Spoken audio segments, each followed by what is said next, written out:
And welcome back, ladies and gentlemen. It is Lisbon Player Profile time, brought to you by R.L. Craig. We got a very special one. Well, he's been around the block. He's done this a time or two before. Ladies and gentlemen, we bring in Trevor Siefke. T, how are you, buddy?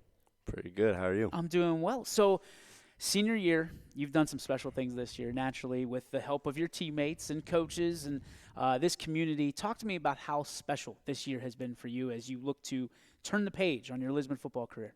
Yeah, this season has been definitely one of the best seasons I've ever had in my high school career. Just from the upsets, from, where you play as a family, and this has been the most brotherhood I've ever been a part of. Expectations coming into the year, where were they, and did you guys live up to them? Did you exceed them, or do you still feel like that book's being written? I feel like everyone just thought we were going to be like one of them 5-5 teams, the mediocre Lisbon team. And I think once we beat Valley, beat United, they're like, they're actually something. And then, so I do think we exceeded in some aspects for sure. I mean, but that wasn't a surprise to anybody in the locker room, right? You guys felt like you were in and could win every single game. And I was talking to Hunter about some of the adversity that you guys have faced through your freshman, sophomore, junior years. What did you learn from those years that really made this year a little bit more trailblazing for you guys to get those wins when they counted? Yeah, so just the adversity, like you said, we faced. Just we learned not to hang our heads because we knew our time was coming. We knew people were graduating. And now we're seniors and we're graduating. Right. So we just gotta stay confident and play hard. And our time finally came. You guys have a great position to go into the playoffs this year. Obviously, you've got this week and then the playoffs begin. What things are still left unchecked on what you want to accomplish in your senior year? Yeah, so obviously I'm not a big records guy or anything or any of that, but my boy Logan right here, he only needs, I think, 180 yards for 1,000. So that means Ashton would have 1,000, I would have 1,000, and he would have 1,000. So 3,000-yard rushers. Yeah, I think that's pretty crazy because I've never heard of it, and I don't know. Have you? Not off the top of my head. No, I don't think so. Usually you got it one featured back, and maybe somebody goes for close to 1,000. But no, that's pretty impressive. Yeah, 3 players is for 3,000 yards. It's pretty crazy. So when you're talking about like the biggest thing on your bucket list right now is to get your teammate an opportunity to be 1,000-yard rusher. So that talks about the selflessness that you bring to the table. To be a quarterback, to be essentially a point guard on the football field, you have to be selfless. Have you had to kind of humble yourself throughout with all the records that you've been able to accumulate and things like that?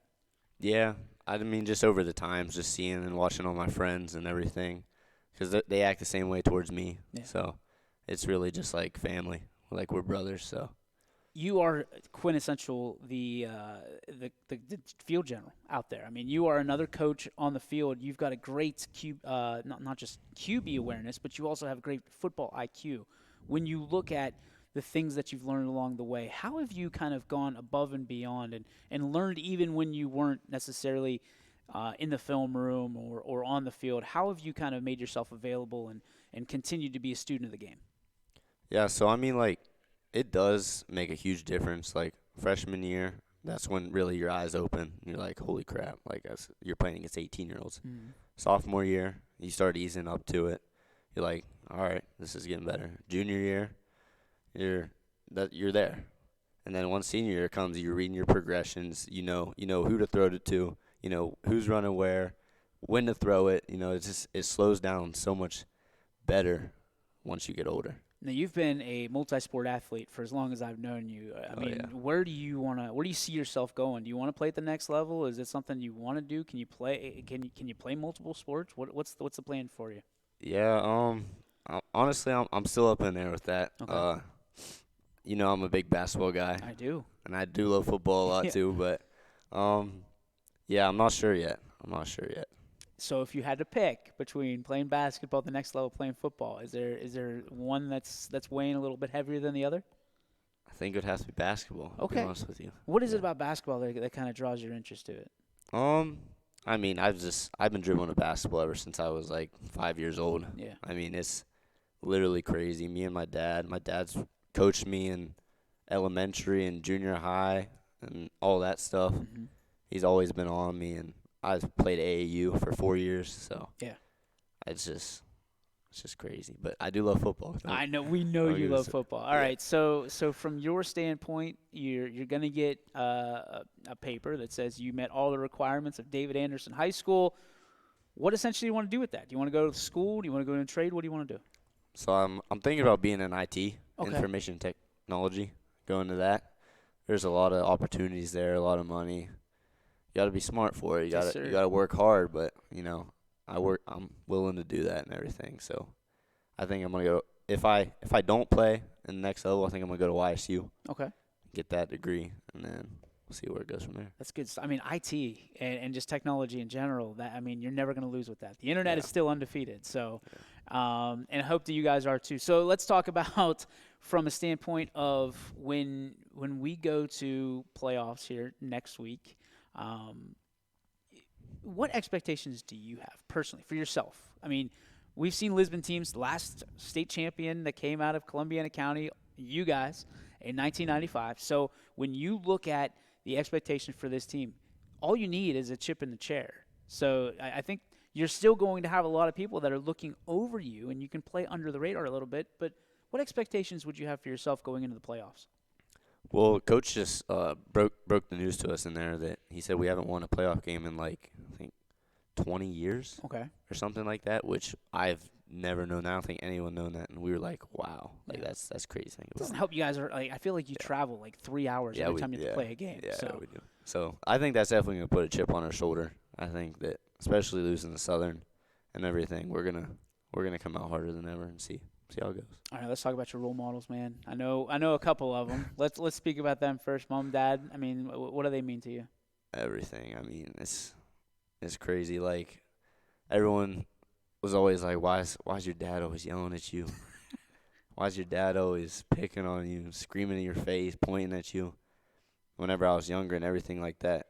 Like, now, like, I'm standing up to him. Yep. No, not really, but yeah. Pound you like a whack-a-mole. Oh yeah.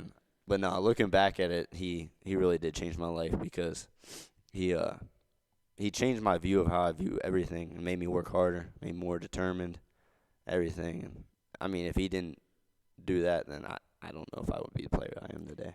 Has it helped you taking constructive criticism to kind of learn to be able to hear from other coaches along the way? Because listen, on those Friday nights, and especially with hockey, you know that you're going to hear it, right? And it's not always going to be what you want to hear, but it's things that essentially they're trying to help you. Yeah. I mean, being able to learn that at a young age, it's got to be an advantage for you, right? Yeah. So when I was younger, I never really, like, understood why.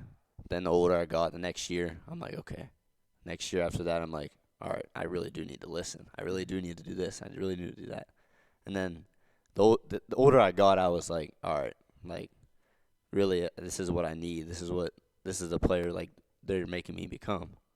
And it's all from them, so I really do appreciate them. Other people, other role models that you might have? Like you said, Coach Hucks, my dad,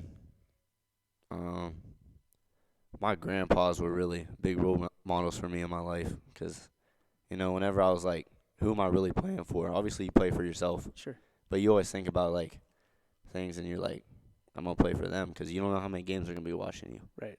So, definitely my grandparents for sure, too. I love that, man. Trev, appreciate you.